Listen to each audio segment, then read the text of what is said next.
ನಮಸ್ತೆ ಫ್ರೆಂಡ್ಸ್, ನಂದಿ ವ್ಲಾಗ್ಸ್ಗೆ ಸ್ವಾಗತ ಸುಸ್ವಾಗತ. ಏನಪ್ಪ ಇವರು ವೀಡಿಯೋಸೇ ಹಾಕಲಿಲ್ಲ ಅಂತ ಅಂದ್ಕೋಬೇಡಿ.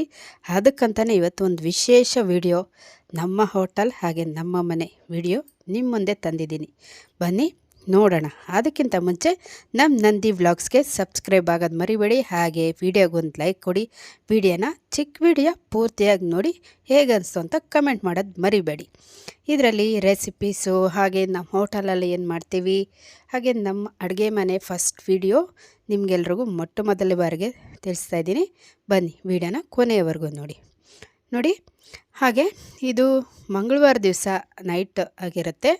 ಈ ರೀತಿಯಾಗಿ ತೊಂಡೆಕಾಯಿ ಗ್ರೇವಿ ಮಾಡ್ಕೊಳ್ಳೋಣ ಅಂತ ತೆಂಗಿನಕಾಯಿ ಸೋಂಪು ಹಾಕಿ ರುಬ್ಕೊಂಡು ಈ ರೀತಿ ತೊಂಡೆಕಾಯಿ ಕಟ್ ಮಾಡಿಕೊಂಡು ಎಣ್ಣೆನಲ್ಲಿ ಫ್ರೈ ಮಾಡಿಕೊಂಡು ಪಕ್ಕಕ್ಕೆ ತೆಗೆದಿಟ್ಕೊಂಡು ಈರುಳ್ಳಿ ಟೊಮೊಟೊ ಎಲ್ಲ ಒಗ್ಗರಣೆ ಮಾಡಿಕೊಂಡು, ಹಾಗೆ ಚಿಲ್ಲಿ ಪುಡಿ, ಗರಂ ಮಸಾಲೆ ಪುಡಿ, ಧನಿಯಾ ಪೌಡ್ರು ಇದೆಲ್ಲ ಹಾಕಿ ಒಂದು ಗ್ಲಾಸ್ ನೀರು ಹಾಕಿ ತೊಂಡೆಕಾಯಿ ಹುರಿದಿರೋದು ಹಾಕಿ ಚೆನ್ನಾಗಿ ಸ್ವಲ್ಪ ಬೆಂದಿದ್ದಾದಮೇಲೆ ಆನಂತರ ರುಬ್ಬಿರೋ ಅಂಥ ತೆಂಗಿನಕಾಯಿ ಮಿಶ್ರಣ ಹಾಕಿ ಚೆನ್ನಾಗಿ ಈ ರೀತಿಯಾಗಿ ಎಣ್ಣೆ ಬಿಡೋವರೆಗೂ ಕುದಿಸ್ಕೊಂಡ್ರೆ ನಮ್ಮ ತೊಂಡೆಕಾಯಿ ಗ್ರೇವಿ ಸಿದ್ಧವಾಗುತ್ತೆ ಕಣ್ರಿ. ತುಂಬ ಚೆನ್ನಾಗಿರುತ್ತೆ. ಹಾಗೆ ಬೇಸಿಗೆಗಾಲಕ್ಕೆ ತಂಪು. ಯಾರಾನ ಮಾಡಿಲ್ಲ ಅಂದರೆ ಒಂದು ಸರಿ ಟ್ರೈ ಮಾಡಿ ನೋಡಿ. ಹಾಗೆ ಬುಧವಾರ ದಿವಸ ಬೆಳಗ್ಗೆ ನಮ್ಮ ಹೋಟೆಲಿಗೆ ಬಂದಾಗ ನಾನು ಮಂಗಳವಾರ ದಿವಸ ಬಸ್ಸಾಂಬಾರು ಮಾಡಿದ್ದೆ. ಆ ಸಾಂಬಾರಿಗೆ ಹುರುಳಿಕಾಳು ಹುರಿದಾಕಿ ಮುದ್ದೆ ಮಾಡಿದ್ದೆ. ಅವತ್ತು ರಾತ್ರಿ ಚಪಾತಿ ಜೊತೆ ತೊಂಡೆಕಾಯಿ ಪಲ್ಯ ಸರ್ವ್ ಮಾಡಿದ್ದೆ. ಹಾಗೆ ಸಾಂಬಾರು ಇತ್ತಲ್ವ, ಅದು ಹುರುಳಿಕಾಳು ಹುರಿದಾಕಿ ಮುದ್ದೆ ಮಾಡಿಕೊಂಡ್ರೆ ಚೆನ್ನಾಗಿರುತ್ತೆ ಅಂತ ಈ ರೀತಿಯಾಗಿ ಬಸ್ಸಾರು ಮುದ್ದೆ ತಿಂದ್ವಿ. ಈ ರೀತಿಯಾಗಿ ನಾನು ನಮ್ಮ ಮನೆಯವರು ಊಟ ಮಾಡಿಕೊಂಡ್ರೆ, ನಮ್ಮವರು ಅಷ್ಟೊತ್ತಿಗೆ ಮುದ್ದೆ ಮಾಡೋ ಅಷ್ಟೊತ್ತಿಗೆ ಈ ತರಕಾರಿ ಎಲ್ಲ ತಂದು ಈ ರೀತಿಯಾಗಿ ನೋಡಿ ಬಿಡಿಸಿ ತರಕಾರಿ ಎಲ್ಲ ಪಾತ್ರೆಯಲ್ಲಿ ಹಾಕಿ ನೀರು ಹಾಕಿಟ್ಟು ಈ ರೀತಿಯಾಗಿ ಬಜ್ಜಿಗೆಲ್ಲ ರೆಡಿ ಮಾಡಿಕೊಂಡಿದ್ದೆ.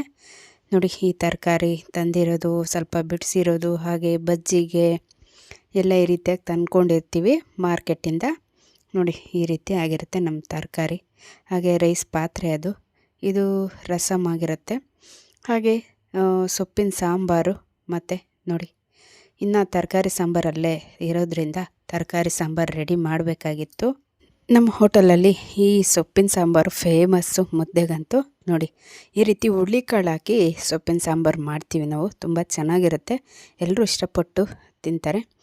ಚಿಕ್ಕದು ಹೋಟೆಲ್ ಕಣ್ರಿ ನಮ್ಮದು. ಈ ರೀತಿಯಾಗಿ ಅಡ್ಜಸ್ಟ್ ಮಾಡ್ಕೊಂಡು ಮಾಡ್ತಾಯಿದ್ವಿ. ಹಾಗೆ ಮುದ್ದೆಗೆಲ್ಲ ರೆಡಿ ಮಾಡಿದ್ವಿ. ತರಕಾರಿ ಸಾಂಬಾರ್ದು ವೀಡಿಯೋ ಮಾಡ್ಕೊಳಕ್ಕಾಗಲಿಲ್ಲ, ಜನ ಬಂದುಬಿಟ್ರು. ಆ ಕಾರಣಕ್ಕಾಗಿ ನೋಡಿ ಈ ರೀತಿಯಾಗಿ ಮುದ್ದೆ ಮಾಡ್ತಾಯಿದ್ರು ನಮ್ಮವರು. ನನಗೆ ಹೆಲ್ತ್ ಪ್ರಾಬ್ಲಮ್ ಸ್ವಲ್ಪ ಇರೋದ್ರಿಂದ ಮುದ್ದೆಗೆಲ್ಲ ರೆಡಿ ಮಾಡಿಕೊಟ್ರೆ ನಮ್ಮವ್ರು ಈ ಥರ ಮುದ್ದೆ ತೋರಿಸ್ಕೊಡ್ತಾರೆ. ಆಮೇಲೆ ನಾನು ಸ್ವಲ್ಪ ಮುದ್ದೆ ಮಾಡ್ಕೊತೀನಿ. ಮೊದಲಿಗೆ ನಾನೇ ಮಾಡ್ತಾಯಿದ್ದೆ ಇದೆಲ್ಲ, ಇವಾಗ ಮಾಡಲ್ಲ. ಆ ಕಾರಣಕ್ಕಾಗಿ ನೋಡಿ ಇಷ್ಟು ಮುದ್ದೆ ಆಗಿತ್ತು. ಹಾಟ್ ಬಾಕ್ಸಲ್ಲಿ ಈ ರೀತಿಯಾಗಿ ರೆಡಿ ಮಾಡಿ ಇಟ್ಟಿರ್ತೀವಿ. ಹಾಗೆ ಇನ್ನೂ ಒಂದು ಎಕ್ಸ್ಟ್ರಾನೂ ಇತ್ತು. ಇನ್ನೂ ಒಂದು 7-8 ಮುದ್ದೆ ಪಾತ್ರೆನಲ್ಲಿಟ್ಟಿದ್ದೆ. ಮುದ್ದೆ ಪಾತ್ರೆಯಲ್ಲಿ ಇಷ್ಟು ಮುದ್ದೆ ರೆಡಿ ಆಗಿತ್ತು. ಅಷ್ಟು ಮುದ್ದೆಗೆ ಜನ ಬರೋ ಟೈಮ್ ಆಗಿತ್ತು. ಇನ್ನೇನು 1 ಗಂಟೆ ಅಂದ್ಕೊಳ್ಳಿ, 12:30, 1 ಗಂಟೆಗೆಲ್ಲ ಜನ ಬಂದುಬಿಡ್ತಾರೆ ಊಟಕ್ಕೆ.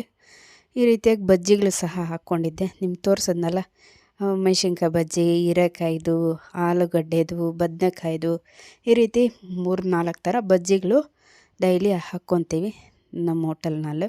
ಊಟದ ಜೊತೆ ತಿನ್ನೋದಲ್ದಿರೋ ಬಜ್ಜಿ ಹಾಗೆ ಕೂಡ ತೊಗೊಂಡೋಗ್ತಾರೆ, ಬರೀ ಬಜ್ಜಿನೇ. ಇದು ನೋಡಿ ನಮ್ಮ ಹೋಟೆಲಲ್ಲಿ ಜನಕ್ಕೋಸ್ಕರ ಕಾಯ್ತಾಯಿದ್ದೆ ಊಟಕ್ಕೆ. ಊಟದ ಟೈಮ್ ಆಗಿತ್ತು, 1 o'clock, ಇನ್ನೂ ಬಂದಿರಲಿಲ್ಲ. ಈ ರೀತಿ ಅಷ್ಟೊತ್ತಿಗೆ ಒಂದು ವೀಡಿಯೋ ನಿಮಗೆ ಎಲ್ಲಿ ತಿಳಿಸೋಣ ಅಂದ್ಬಿಟ್ಟು ಈ ಸಣ್ಣ ವೀಡಿಯೋ ಮಾಡಿಕೊಂಡೆ. ಈ ರೀತಿಯಾಗಿ ಚಿಕ್ಕ ಹೋಟೆಲ್ ರೀ ನಮ್ಮದು. ಈ ರೀತಿಯಾಗಿ ಮೇಂಟೈನ್ ಮಾಡ್ತಾಯಿದ್ವಿ. ವೆಜ್ ಹೋಟೆಲ್ ಆಗಿರುತ್ತೆ ನಮ್ಮದಂತೂ.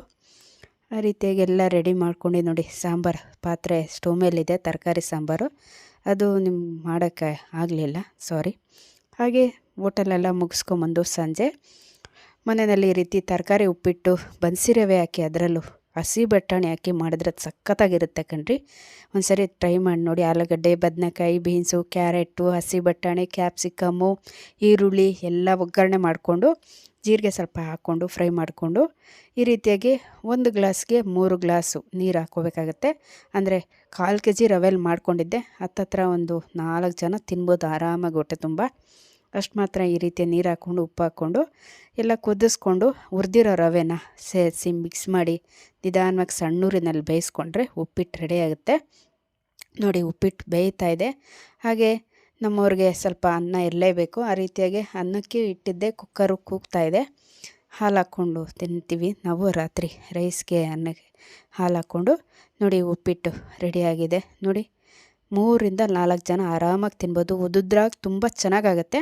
ಅದಕ್ಕೆ ಚಟ್ನಿ ಸಹಿತ ಮಾಡಿದ್ದೆ ನಾನು ಸ್ವಲ್ಪ, ಹಾಗೆ ರೈಸ್ಗೂ ಹೋಗುತ್ತೆ ಉಪ್ಪಿಟ್ಟಿಗೂ ಹೋಗುತ್ತೆ ಅಂತ ಕಡಲೆ ಬೀಜ ಚಟ್ನಿ ಮಾಡಿಕೊಂಡಿದ್ದೆ.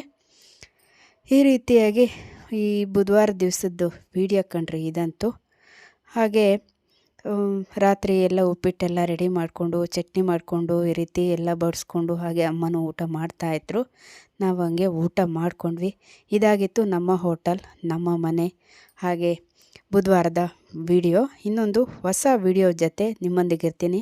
ಅಲ್ಲಿವರೆಗೂ ವೀಕ್ಷಿಸಿದವರೆಲ್ಲರಿಗೂ ಧನ್ಯವಾದಗಳು.